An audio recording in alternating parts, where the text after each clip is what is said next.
Баршаңызға сәлем, менің каналыма қош келдіңіздер. Бүгін біз осындай өте дәмді мохито және банан қосылған коктейль дайындайтын боламыз. Алдымен мохитомызды дайындаймыз. Ол үшін осындай бір лимонымызды сыртын жақсылап тазалап жуып алып, оны осы видеода көріп тұрғандарыңыздай дөңгелек етіп турап алып, арасындағы сүйектерін алып тастаймыз. Және оның үстін тағы да ортасынан бөліп, төрт бұрышты етіп турап аламыз.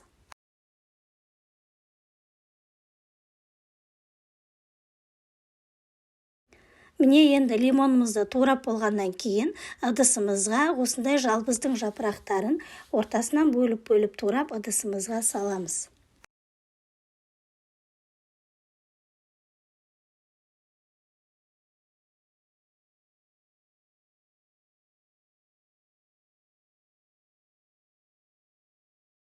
Енді ыдысымызға жаңағы туралған жалбызымызды саламыз, оның үстіне тураған лимондарымызды жақсылап салып, енді оның үстіне өзіміз арнайы морозильникте жасап алған мұзымызды саламыз. Менде осындай мұз болды, қалауымызша салсақ болады. Мен 5 кесегін салдым, және оның үстінде осындай барбадостың сиробы әртүрлі дәммен болады. Менде осындай киви дәммен болды. Бұл барбадос сироптарын кез келген дүкенден сатып алсаңыздар болады.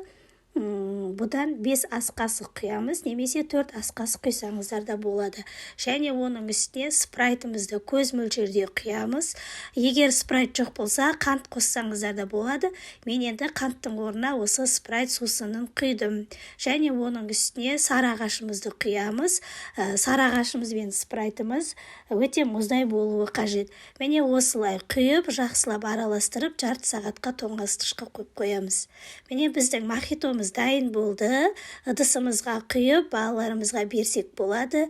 Өте дәмді болып шығады. Дүкендегі мохитодан ешқандай айырмашылығы жоқ. Дәмі өте керемет болады. Сіздерге де кеңес берем, жасап көріңіздер. Каналға тіркелмеген болсаңыздар, каналға тіркеліп, өз пікірлеріңізді жаза кетіңіздер.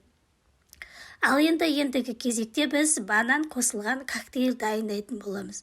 Ол үшін алдымен осындай таразымызға 100 грамм сүзбемізді үй жағдайында жасалған, немесе дүкендегі сүзбеде бола береді. Осылай таразымызға 100 граммнан өлшеп аламыз.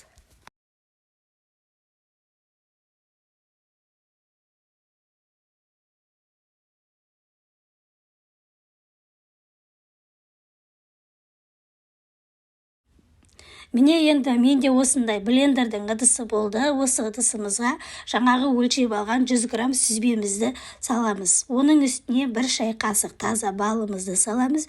Және де 1 банан немесе жарты банан болса да болады. Бананымызды турап саламыз. Егер банан болмаса, орнына алма немесе өрік салсаңыздар да болады. Менде енді осындай банан болды. Бананды осылай бөліп саламыз. Және оның үстіне 250 грамм піскен салқын сүтімізді құйып, блендермен жақсылап, алғашқы кезде жай жылдамдықтан бастап жоғары жылдамдыққа дейін көтеріп, осылай жақсылап езіп шығамыз. Біздің сүзбеміз толықтай езілу керек. Көріп тұрғандарыңыздай осылай жақсылап араластырып аламыз.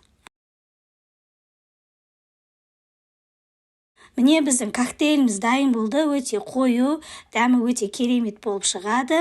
Ыдысымызға құйып, үйдегі балаларымызға берсек болады. Дәмі өте керемет болып шығады. Аптасына 2-3 мәрте үйде балаларыңызға жасап берсеңіздер болады. Ас болсын. Менің каналыма тіркелмеген болсаңыз, міндетті түрде каналға тіркеле кетіңіз. Менің каналымнан түрлі рецепттерді көре алатын боласыздар. Сау болыңыздар.